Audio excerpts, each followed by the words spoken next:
let's start with a question and I'll kick things off. What are the blockages to getting bioenergy up and going in South Australia and perhaps in Australia, given that it's happening overseas but it ain't happening here much? Why not? Chris? I think there's different levels. There's certainly overseas, there's a lot more government support and subsidies to support it. I think the man on the table over there who asked that question today about the renewable energy target, it supports electricity generation, but it doesn't support other forms of bioenergy, whether it's heat or fuels. And I think if there was some more incentives around that area, then it would help start building critical mass in that industry. As we've seen in wind and solar, we know they're not totally competitive, but they're definitely getting there. Part of the reason for it not taking off all that well in our regional areas is, I think, the critical mass of the actual product that you need, the distances to transport it. It was interesting, I think you, Tim, had 50 kilometres that would work. Well, there's nothing about 50 kilometres away from each other in our area. So I think the cost of actually making it happen and that critical mass of economy of scales, I think it might be holding things back as well. Yep, I think the two previous speakers have covered the main points. I think in Europe, where it's really taken off in a big way, it has been because of government policy or EU policy, and particularly its policies like the renewable heat initiatives and things like that, is in addition to electricity policies. Now, your questions, and not just necessarily of the panellists, because as I say, we can tap into the expertise in the audience. So let's have some questions, please. Yep, Peter. Just more of a statement than anything. Two things, those two projects, we put up the AD plant and the biodiesel. We actually got a grant, well, not a grant, we've actually been accepted under the Emissions Reduction Fund. So that means potentially if we achieve all the things that we do through the federal government, we'll get about $40,000 a year off each of those projects. But of course we've got to prove financially and audited figures that we reduce 3,000 tonne of CO2 going off the atmosphere, so that's interesting. The other thing is that clean energy funds, is there anybody from clean energy funds here? It's quite interesting. We went for an application and we said it's an AD plant, but we're actually putting some innovation in it. And they said, well, we could have given you the funds if it was an AD plant, but now that you've put innovation in it, you're not acceptable. That emphasises what Chris was saying about the issues in terms of government policy, I think. Interesting. Let's talk a bit more about biodiesel, Peter. One of the issues with biodiesel is people are very scared to put it into their high-tech, very expensive diesel engines because they're concerned that it might bugger them up. So are you concerned about that? Well, we just bought 15 new trucks and they're Euro 5s, and they've guaranteed us if we make it to the European standards, which we have to prove, of course, that will go into all the trucks, and these are being designed for biodiesel fuels in Europe. Again, Europe are already there doing it. Sorry, Ian McDonald? One of the things I think really interesting is the guy from Scania has just been over to a big conference in Europe, the boss of Scania Australia, and he rang me after he got back and he said, these technologies in local areas are going to be the future. We've got to find solutions for local areas. That's the future of energy. And it was really interesting that he loves our biodiesel because of it's going to be a local solution. So again, I think it just gives Mount Gambier such a big opportunity to be really innovative in these areas. So to put it in our trucks and tractors, we haven't got a problem, supposedly. Thanks, Peter. I was hoping you wouldn't say supposedly. Chris. Sit up there. Look, I just have a small contribution to make. Peter, could you just come and sit down here, please? I tried to persuade him to come up before, but he was a little bit reluctant, but you can tell he's no shrinking violet. Sorry about that. Good decision. Yeah, gentleman over here. Just one of the barriers on biodiesel is Can everybody hear it? getting a suitable tax mechanism for the government. And this has been told to us by people within government looking at it. So all right at a small scale, once you start doing it at a large scale, you start to impact on revenues. So you need to start thinking about within your business model, accepting that there should be some kind of excise and how that's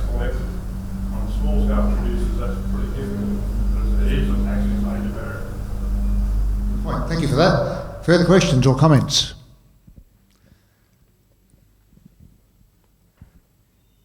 Okay, yes, Roy. Regarding plantations on farming land, when a farmer wants to cut them down and whatever, what would be suitable uses for them, rather than just piling them up and burning them like they have up to date? Chris, do you want to start this one? Sure, I captured. What was the material? It could be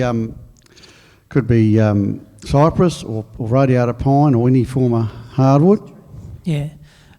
Look, I think over time, and it's not immediately available, the technology that people have for bioenergy will become smaller, it will become more compact, it will become more cost effective and modular.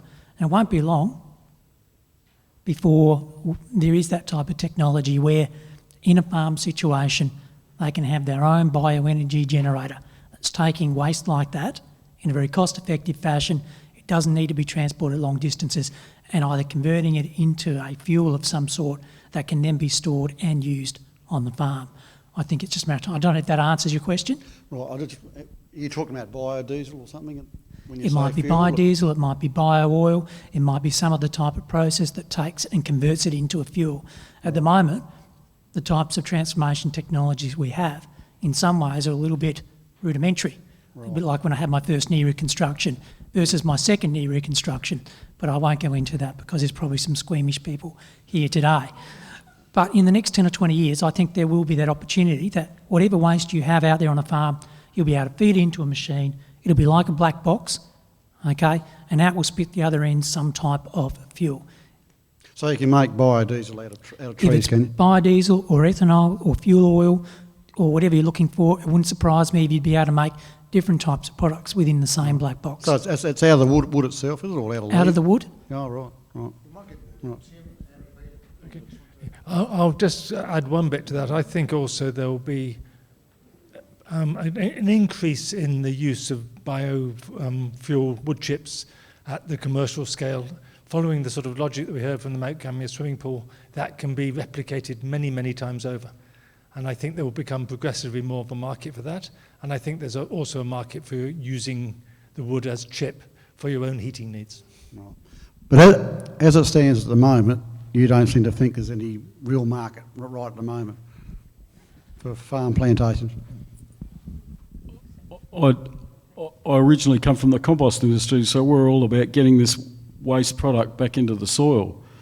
Then we've added the value of the other technologies, but rather than burning it and not getting any value out of it, getting it back into the soil is absolutely vital. All that carbon, all that organic matter, the microbiology that feeds the soil, the fungus that feeds the soil, I mean, it's absolutely vital. And that's why our motto is we put life back in the soil. And, to see it burn without getting any of these energy sources out of it is just bloody criminal, Well, I totally agree. It should go back to the soil.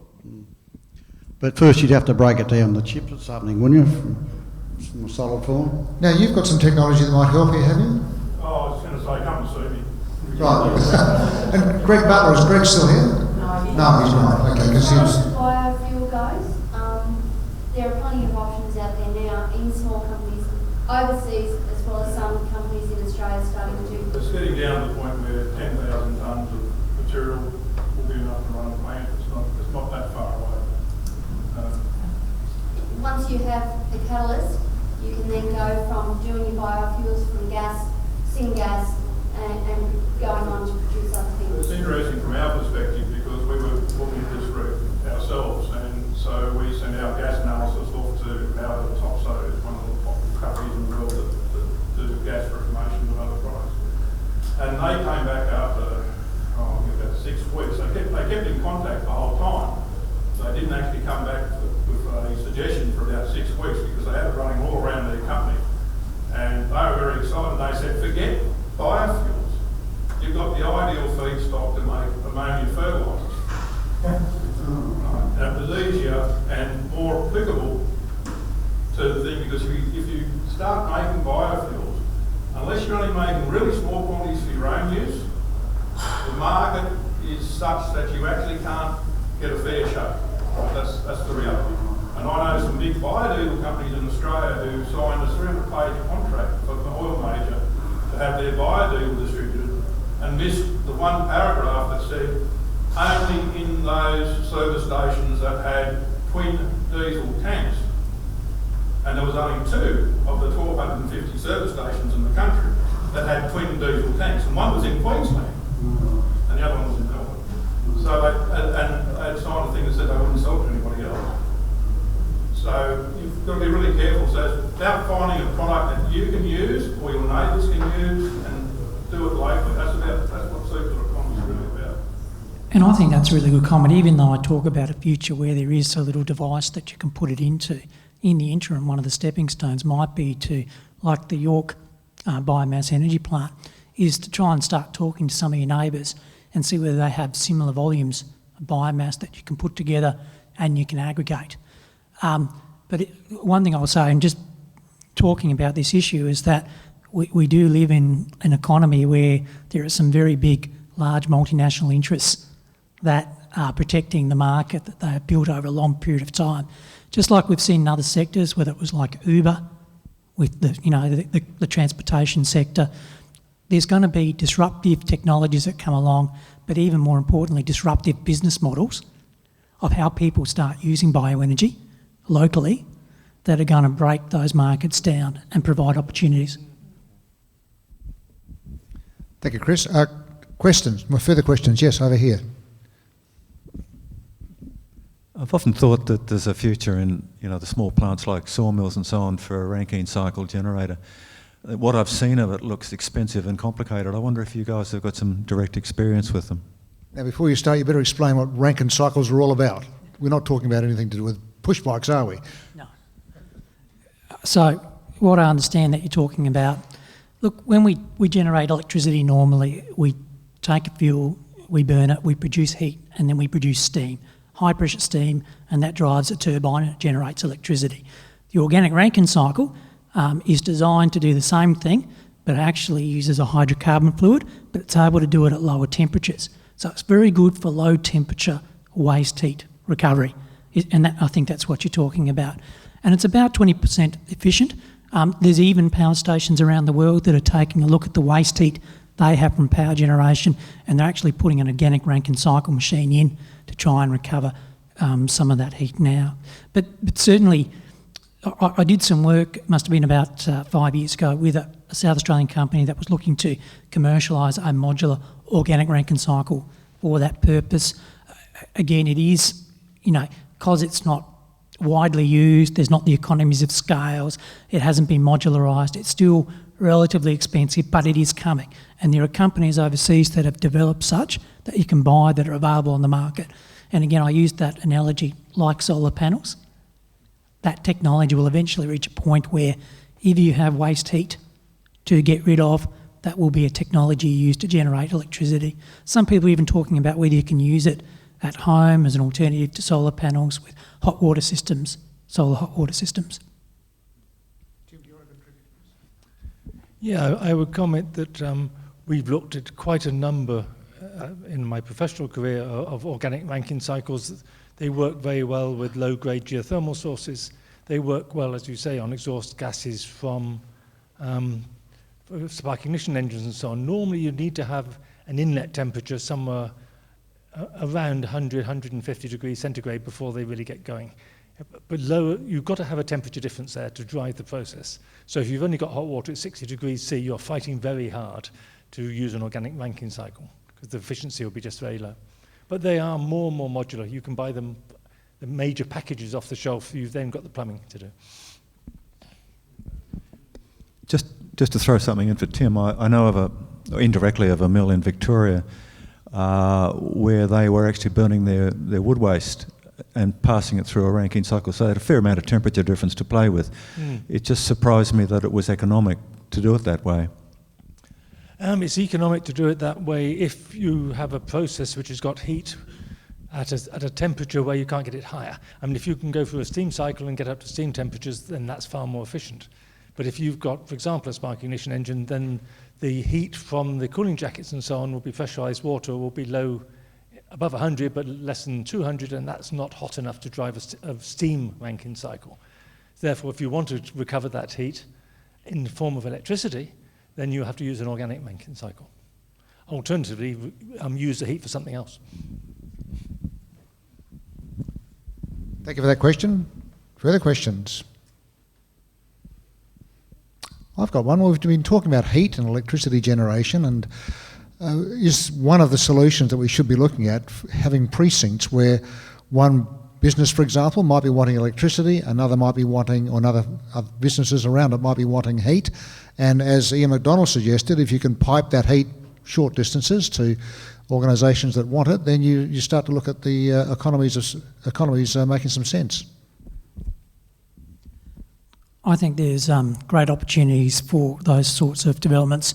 For no other reason than the state government loves precincts and parks and clusters, I think Andrew was saying before. So there might be some money available. So for that reason alone, I think it's an excellent idea. But look, it is a good idea. I mean, there are some bioenergy plants or opportunities. Take power generation for electricity as an example. If you had a precinct here in Mount Gambier where you could bring wood chips, you could generate electricity, you would still have all that process heat. So if you could put around it other industries that could leverage off that process heat, whether it's a wood pellet plant or even using the lower grade heat for biodiesel production, together, when you integrate all of those technologies, it could actually be economic when one standing alone might not make it. So I think it's a great idea, and I think it's something that Mount Gambier, with its great natural resources in the biomass area, should probably take a look at.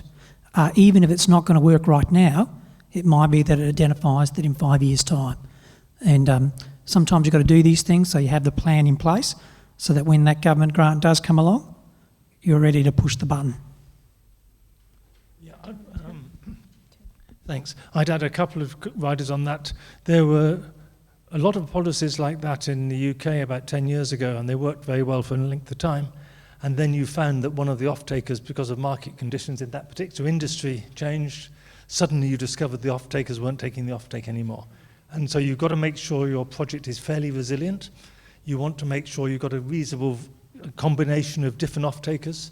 You want to look very carefully at the heat demands and the heat profiles of those off-takers, because you really want to have, if it's at all possible, a fairly steady heat offtake over a period of time. You don't want it to be fluctuating too dramatically. It knocks the economics a bit. But yes, it's definitely worth considering, but you do need to do a bit of homework at the beginning. Thank you. Yes, it's a pity Ian Lyons from Hollowfresh wasn't here to talk to us, because I think that's the sort of area that they're looking at, using heat for their glass houses. Yes?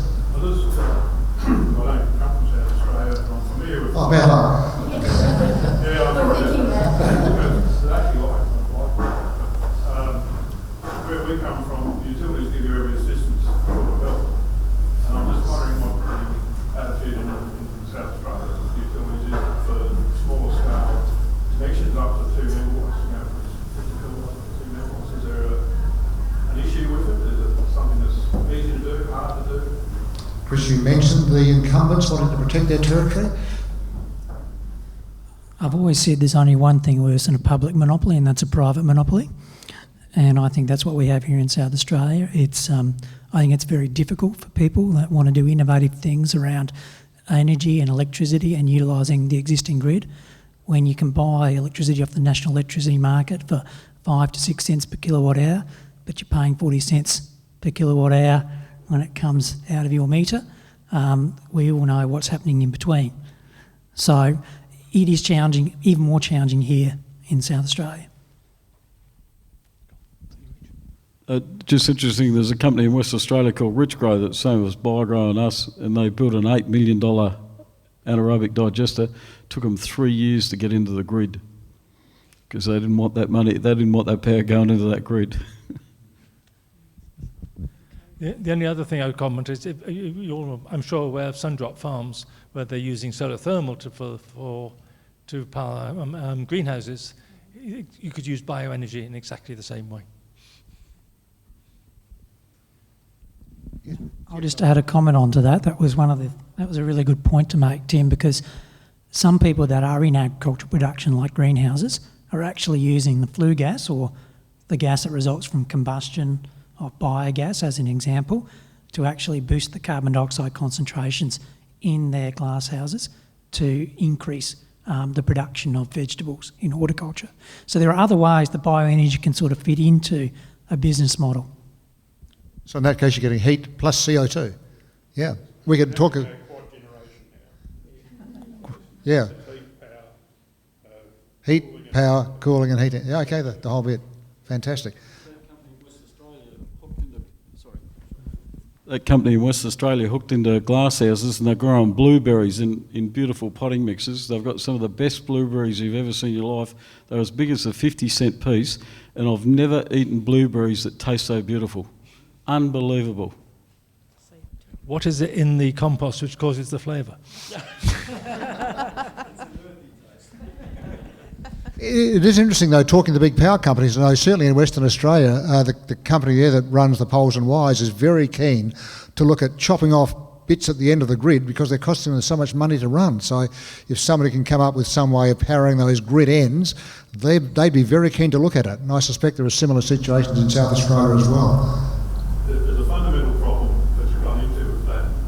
That is when you do it, and you can show that you're economic to take that to the grid and produce the power.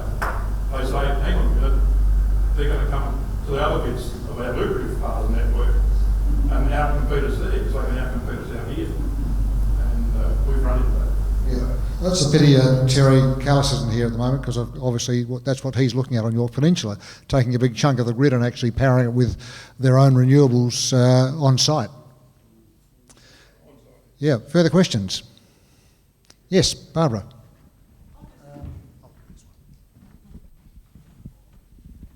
I'll just make a comment about that. It's not really a question. It's, I think it's the power of people, once again.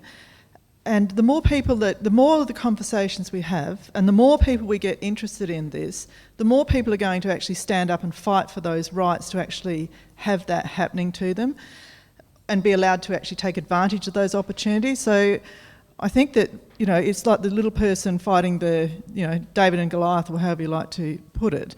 And I think a great example of that is what's happening in the dairy industry now. Like, once people have really good information and start to know what's happening, they care enough. And I'm really happy that they do care enough to actually try and make a difference.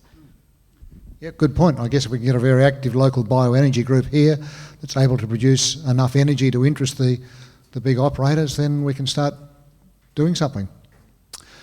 Yep. Thank you, Alan. I just wanted to find out, you're saying that there are going to be changes, that, these blockages or these barriers that are stopping people from implementing some of these bioenergy strategies, it's going to come soon. I wanted to find out, okay, there are blockages like in government policy. How soon is that going to change so that at least it will be lucrative for the community? Any politicians here who can answer that question for us? Erica, you're a politician. Not really. I liked Peter's answer by the time he's decomposted.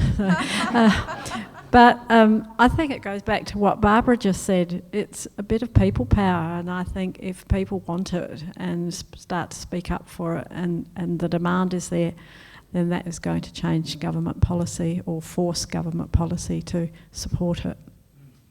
Maybe Peter could comment on this too. Well, look, I'm frustrated by both sides of governments in terms of actually seeing that it's about this denial of whether the climate's changing or not changing. And I keep saying to all of them, you don't even have to get into that debate. We want to keep our soils healthy, we want to keep our air clean, and we want to keep our rivers clean. If you do that, the rest of it will automatically. So you don't have to get into an argument about whether the climate's changing or not changing, and that takes away from actually getting into the business side of it and saying, right, what are we going to do to drive this in terms of this? The sad part about it, the AGLs and everybody should be actually driving this. They should be here saying, what can we do as a community to do it? Where are they? None of them are here. So again, they've got to be part of that conversation that you're suggesting, and they've got to be part of the solution, or look out, the bus will run them over. So again, governments need to hear these conversations consistently, I think. I should have did a good political job, then I didn't answer the question. You're learning, Peter, sadly. Peter for Prime Minister. Yeah, that's right. Further questions? And we'll take political questions as well. Roy again. What percentage of electricity that's produced in Australia at the moment, what percentage of it is from renewable sources? Mary knows the answer. Catherine. Of the electricity generated in South Australia, 41% of it is renewable energy, which is amazing. So all the energy, you know, you're turning the lights on, 41% comes from renewable energy. So on a world scale, we're leading the way, really. So Denmark's sort of first with the amount of renewable energy, and we're second, and our interconnection with other areas is much skinnier than countries like Denmark. So we have challenges, which is another reason why we're looking into bioenergy, because it's dispatchable, meaning you can actually use the energy, or get the energy when you need it, rather than relying on the wind blowing or the sun shining. So it's a really good source to fill in those gaps. And at the moment in South Australia, we have a lack of that, what we call firm capacity. It comes from gas, it comes from coal, but with the closure of the coal-fired power station, bioenergy, I think, is one of those things that could fill some of that gap. So breaking down the 41%, 34% is wind, and 7% is all those PV panels that people have on their roofs. What percentage you say the PV one? PV is 7%. So we've got a big power station on everyone's roofs, basically. So it's an amazing statistic. Right. What percentage was Australia-wide? If New South Wales, I think, is 8% renewable energy. So it puts it in context. Yeah. Going to each state. I don't know, does anyone else? No. I'm not including hydro in my comparison with other states. If you include hydro, it changes, but we kind of call that old existing renewable energy. I'm talking about the new renewable energy, I guess. ACTs? ACT are aiming for 90%, and they're buying that. So I'm talking about not contracted energy, but energy actually generated in the state. So ACT is contracting South Australia for some renewable energy, as are other states. So they're getting their 90% from South Australia, from Victoria, from New South Wales. So the electricity from South Australia is what we generate. And that generation figure doesn't include what comes over your interconnector either. So that kind of skews things a bit, because there's some dirty brown coal that comes over the border that's not part of that percentage. It's just a generation only. So what percentage of that renewable in South Australia is bioenergy? Less than 1%. Well, yeah. Chris. I think one thing I just want to make a comment about, and it is also about government policy and how that might block the opportunity to have large-scale bioenergy generation of baseload power. If it does happen, bioenergy in some ways is a little bit like a coal-fired power station in that it likes to operate regularly. You know, it's got to operate regularly. If suddenly the wind starts blowing and wind energy floods the market, well, the coal-fired power station has got to keep operating. And that's been part of the problem that we've had with, I guess, baseload power generation competing against wind or solar, which can flood the market. It is a market, and so therefore the prices drop. If we have baseload power generation by bioenergy, I think it is going to require some sort of government intervention that almost guarantees that if we build a plant, the investment that is made in it, that a certain percentage of the power that is purchased in this state comes from that plant. Otherwise, the economic model will unwind very, very quickly. All we'll need is a very windy year, and we won't be able to sell very much bioenergy. And then it won't be there when we actually need it, when the wind's not blowing. But it's just a comment again about how government policy needs to be looked at, and that might be one of the interventions that needs to be made to help it happen. Is that possible at the state level, or is policy in that area determined at a national level? That's a good question for Catherine.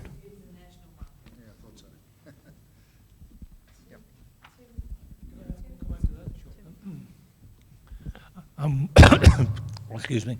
And one way around that, of course, would be to adopt the model in Western Australia where you actually get paid for capacity rather than for generation. In that particular market, that will protect the bioenergy plants.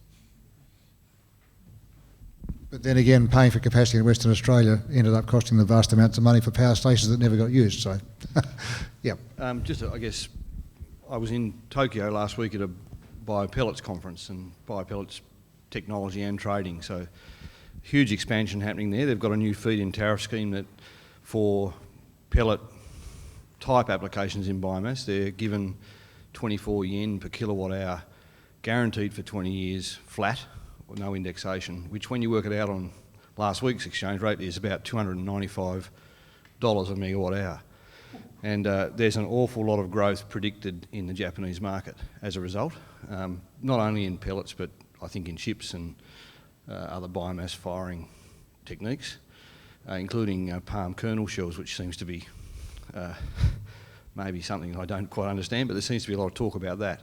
And I guess what I left Tokyo with was a sense that I'm not sure why in Australia, apart from furnaces in the forest, which seems to be one of the risks, certainly in Tasmania where I'm from, the Greens' view of bioenergy is, I think, skewed in certain places.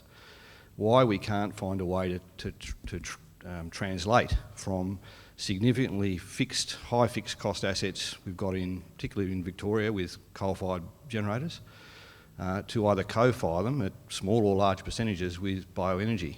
And we talk a lot about small-scale technologies and whether they can be sort of farm-scale or greater. But I think at the end of the day, we might look back and realise we've missed a huge opportunity here because we've got a coal-fired industry that generate a huge amount of our electricity and use a huge amount of fuel. And what I saw in Japan was there's varying degrees from 1 or 2% co-firing right up to 100% conversion in pulverised coal plants that can be done very easily and in a straightforward way, technically, to generate power from sustainable fuels. I guess the question then becomes the cost of transport, does it? I think it does, and it's an interesting question as to whether bioenergy could have saved the Port Augusta power station. But absolutely, transport and logistics. But again, if there'd been the right government policy intervention and investment, that potentially could have been overcome. Just on the transport, I think the energy density of the pellets that we were looking at last week is very similar to low-end grade coal. So I think in terms of the metrics of operating, leave aside the fuel costs for a minute, as we will also leave aside, I guess, the policy that might be needed to support this. In terms of transport, the cost per gigajoule, very similar, almost identical. And it might have just taken a bit of innovation. Maybe it should have gone to Portland and then by sea up to Port Augusta, instead of thinking that we needed to truck it all the way. They're taking southeastern US wood chips to Drax, so can't imagine freight's the only problem. One of the things that we've found is actually labelling. Right? So if you label it bioenergy, and particularly if you're using combustion technologies, it's just seen as burning the forest. We got in quite high up in Canberra in a meeting one day by having a stored solar technology that we had with us. And we finally went to the top desk and I got the kilo of wood chips on the desk and he said, "What's that?" I said, "That's stored solar energy. There's 2.5 cubic metres of gas there or 1 kilowatt hour electricity." And I said, "No, that's a wood chip." No, it's stored solar. And it's surprising just in terms of when you're talking to people, if you talk about stored solar, and that's what biomass is, it's stored solar energy, it's naturally stored solar. So you do get a difference in attitude and a change in how they view it. I think that really reiterates what Barbara said before about information and education to help transform people's views of what bioenergy is. Absolutely. I'd just like to add to that. That's a cultural change in language, and it is the way you change people's thinking is by giving them the language to talk these issues through. And although the policy might be written at a federal level, there's no reason why we as a collective can't put that up for them to adopt. So no reason why we can't invent it and then get someone to activate it for us. It's amazing how they find their way. Community action. Sadly, coal is also stored solar, isn't it? But we won't talk about that. Another question over here. try and segue into this a little bit. Coal's a pretty dirty fuel. There's lots of sulphur dioxide, lots of nitrous oxides, other bits and pieces that I probably don't understand fully and know about, but they're pretty potent greenhouse gases. How do the technologies that we're talking about here compare with the conventional technologies that we're using for our fuels on that side of things? You know, do these methane engines actually leak 10 or 20% methane into the air, or do they burn more cleanly than alternative fuels? What's the net result for the environment, in other words, Chris? Look, every fuel has a different chemical composition, but the general view is that a biomass, depending on where it comes from, of course, is cleaner than fossil fuels, so it will have less of those issues. But all modern plants that involve combustion of these types of fuels have very sophisticated pollutant control systems now that mean that those types of emissions, whether it's particulates or oxides, are either minimised or removed, along with very strict regulatory requirements. There's some waste-to-energy plants that are built in Europe and America now, and they're built right in the middle of cities. In fact, I was just having a discussion with someone, and I was noting that on the video that Terry gave today, that important thing about an architecturally designed bioenergy plant. I think if you're going to do anything these days in our community, you need to get the social licence. It's got to look good. There was this waste-to-energy plant I saw in Copenhagen, Denmark. It looks like an ice palace and it has a ski slope. And it's right in the middle of the city. So there's no problems. The technology is there to deal with it. I think in South Australia we have this very long memory about incinerators we used to have at hospitals. And I think people's views of incineration are in some ways a bit tarnished by that, as well as, the old home wood-fired heater, which caused lots of smoke and lots of pollution in the past. I don't know if anything to add to that, Tim? Yeah, I'll add just a fraction to that. On one of the pictures, slides I showed was a waste-to-energy plant in New Haven, which is right in the middle of a middle-sized town, probably the size of Mount Gambier. And again, they made it architecturally quite attractive. And there were a number of films like that. Chris is quite right. There was a legacy issue of old incinerators. And that, after a period of time, once you've got 10 or 20 modern energy from waste plants going, that memory tends to go.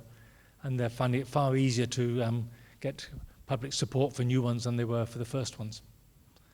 I'd also comment that the coal ones, that there's a lot of other issues around the coal. There's a lot of issues around the coal mining as well. It's just the coal is a dirty fuel.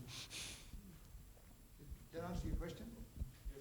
Great, thank you. And maybe that'd be a good opportunity for you to have a little pilot plant here in the middle of Mount Gambier, operating away so people could actually see it. Could I add something to that, please? Yeah, sure. Thank you. In particular, with regard to greenhouse gases, one of the things we promote with what we do is that the methane is 21 times to 25 times worse than carbon dioxide. And by running an anaerobic digestion plant, you're actually saving that methane that would otherwise filter out through landfills or even compost. Compost does give off methane as it's made. You're actually capturing that and then burning it, converting it to CO2, which means you're getting a 21 times advantage. So it really is quite a potent method of dealing with greenhouse gas emission within a country. Quickly before we get to this next question, Peter, did you want to respond to that in terms of how much greenhouse gas emission you're saving by what you're looking at? I'll just make a smart-ass comment. Obviously, you went to the wrong composting site to produce the methane. I have a question. So you're absolutely right. I think that's where our technology in composting has improved, the aeration systems we're putting in place and so on and so forth, compared with what I did when I started 40 years ago. But also the compost industry and the Landfillers Association are about to put out a joint letter together to all the ministers for this election to say that we want to get rid of organic waste out of landfills because they can only capture 30, 40, 50%, it depends who you're talking to. So we're trying to actually get that as a policy in this upcoming election. Like always, it's going to be difficult to get it out. Derek, you might like to comment, given the power of the Western Council has a large influence. You've got the sale yards using lots of organic waste at the moment.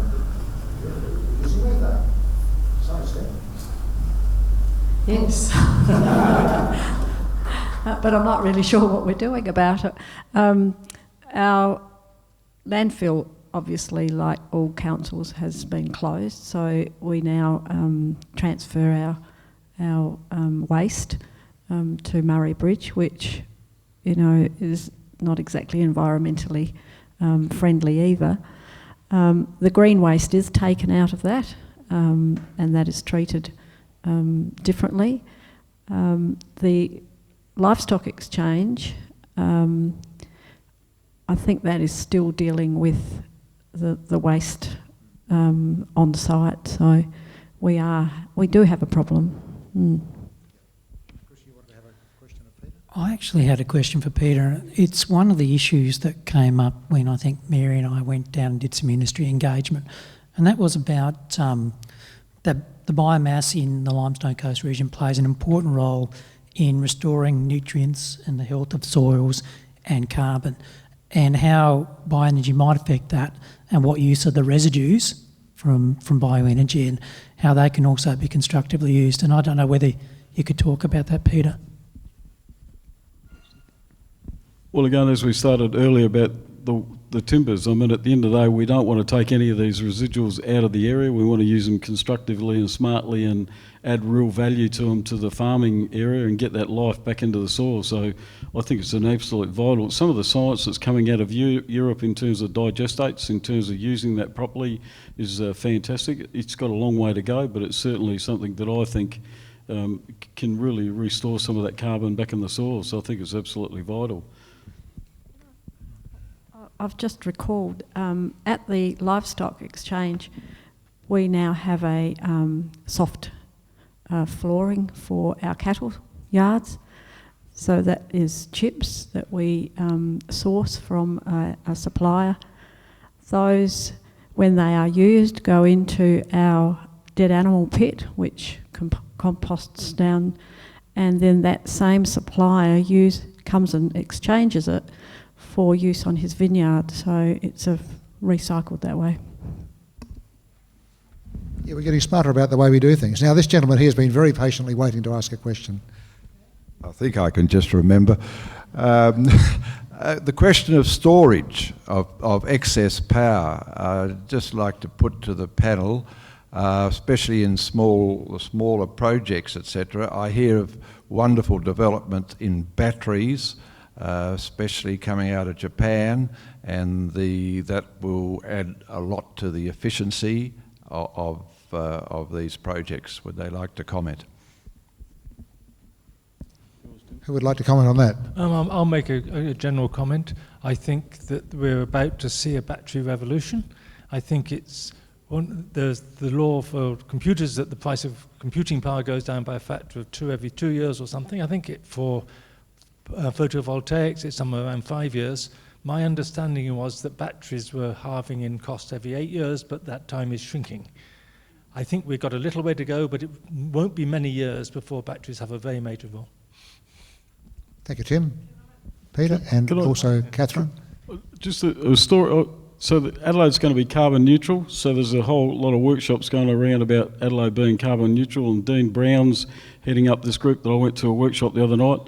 And one of the guys got up and told this story. So just be careful of these figures and check them out, because I'm not too sure if I've got to make sure that Tesla just bought out a new car, $45,000, and they put it out in the marketplace, and they said, for you to order one of these cars, you've got to put $1,000 down, non-refundable. 550,000. I think it is refundable, actually, but Sorry? anyway, it is refundable, yeah. But that's okay, they're still putting the money down. This is what I was told. So 550,000 people put down a $1,000 deposit, $50 million, which I think it was $25 billion worth of orders. Never before in the history of cars has anything ever happened like this. And the gentleman that was telling the story said, look out, the revolution's happened. This is a green battery energy thing that's happening. So, I mean, that's an unbelievable story in terms of batteries and cars and environmental. Yep. Catherine had a point, I think. Yeah.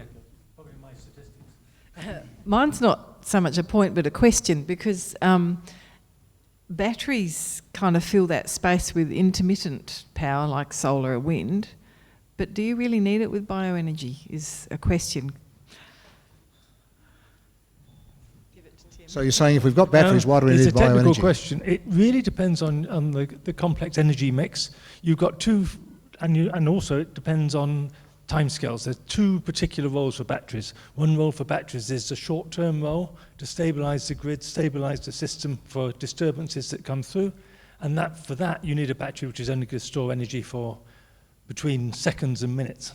And there's a second factor which says the sun doesn't shine overnight, therefore we need to store energy to the following morning. And that's a long-term energy storage. Now, to some extent, the argument could be that if you have a dispatchable energy source like bioenergy, that could fulfill the role that the battery was doing overnight. But I don't think it will fill it completely. I think there's still a case for batteries.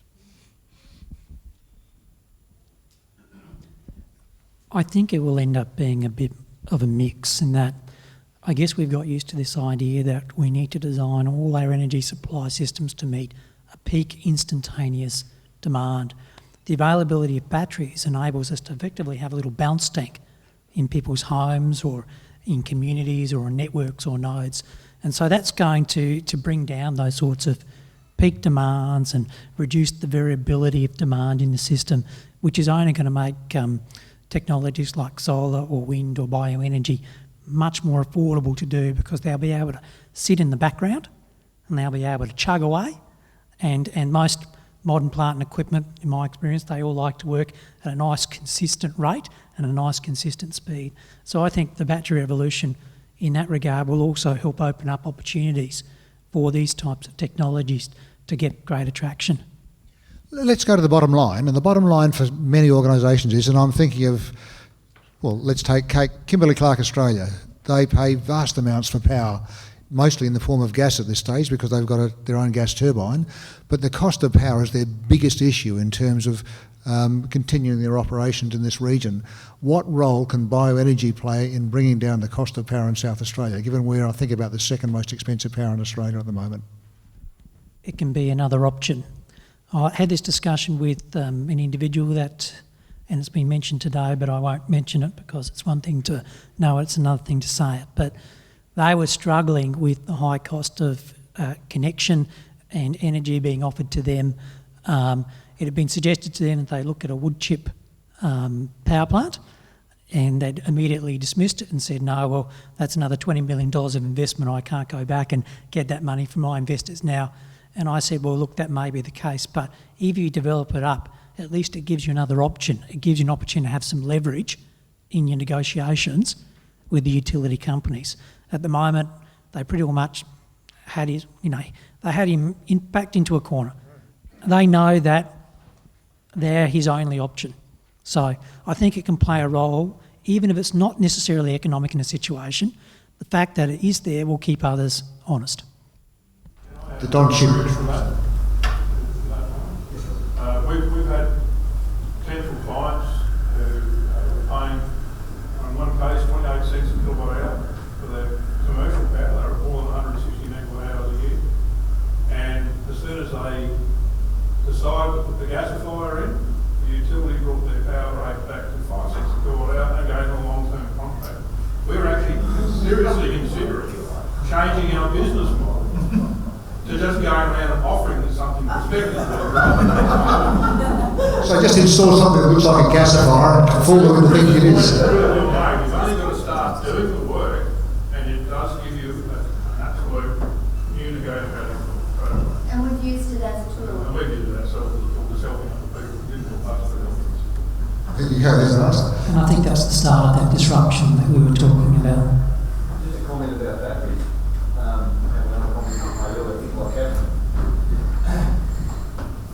I guess don't forget that the best battery in the world is hydro. At the end of the day, hydro power storages are effectively the best battery, and the world will eventually run out of lithium, and lithium is not a perfectly clean source of storage for energy. I guess that's the first thing. Second thing is it worries me that we're starting to differentiate renewables as old and new, particularly when we talk about old being hydro and new being these other things. I think they may be more exciting, but hydro's got a place, and I think both on the mainland and in Tasmania, a very important place, given it's effectively the best battery on Earth. Maybe apart from trees.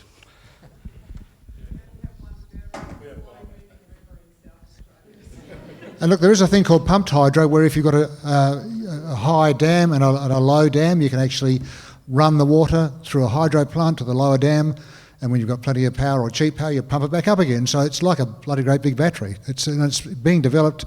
In fact, there is some pumped hydro in Australia already at various locations. Yeah, that's right. And there's a fair bit overseas, and there's talk about a very big pumped hydro plant being developed in Queensland.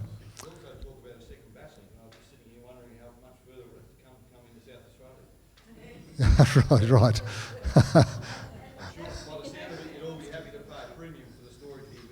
Right. Look, we're very close to our end time. Let's have one more question. Does anybody have one more question? Yep. I found this most interesting today. I've been experimenting for years on various forms of energy. I'm a farmer from Glenroy. Can I ask the panel about the fourth state of matter? There's been no mention of it today. Solid, liquid, gas, plasma. Plasma, no emissions, perfectly clean gas, all combustible. Does anybody know about this or have an answer? Okay, Tim. You're going to have a go at it, Tim? I'll talk a little bit about plasma. Plasma technologies are being developed quite a lot, particularly for disposal of really nasty wastes. For example, you can dispose of asbestos-contaminated waste through a plasma technology. There are some plasma technologies for combustion of municipal waste. They haven't proven to be commercially successful at the moment, predominantly because of the high cost of creating the plasma in the first place. You need to have quite a lot of electricity, and that takes a lot of your output from the process. But yes, plasmas have got a role. I'm not as convinced that the role will be particularly big in the short term. We'll wait and see. Chris? Was that the question you were asking, just out of interest? Was that the question? Was that the answer to your question? Good. My answer is identical. So well done, Tim. Sorry. Erica and I are going to get Google out and look it up. That was the sort of the trick question out of left field, I think, and a good one, Ian. Well, look, I think that's a good point to finish. Looking at technologies that we haven't even started developing yet, and there's obviously a huge future for renewables, old and new, and it's just a matter of us making it happen. And it's great to see that there's a local group that's been formed, and the state government. It's fantastic. The state government is offering up some money to really kickstart this process in the region. So, for those of you who are in business here and who've got some ideas, there's money there that the state government's keen to spend. It's a matter of us getting together and making it happen. So that's the message that comes out of today, I think, and we need to keep this rolling and make sure that we don't lose the momentum that's been generated by this forum and by one a bit over a month ago. Catherine, would you like to finish off with a few words? Sport the choice. I've created plasma in the farm workshop at Glenroy, and the first experiment was a big explosion.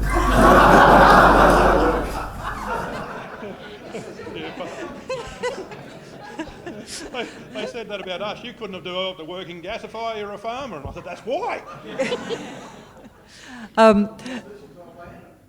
That's a great note to end on. Look, that's been a lot of fun today. Thank you so much for all participating and supporting today, and people have travelled a long way, and look, it's been beyond my expectations, and I'm just really thrilled that there's so much enthusiasm for bioenergy, so that's great. And there is the local support that's here, and let's build some projects. Thank you.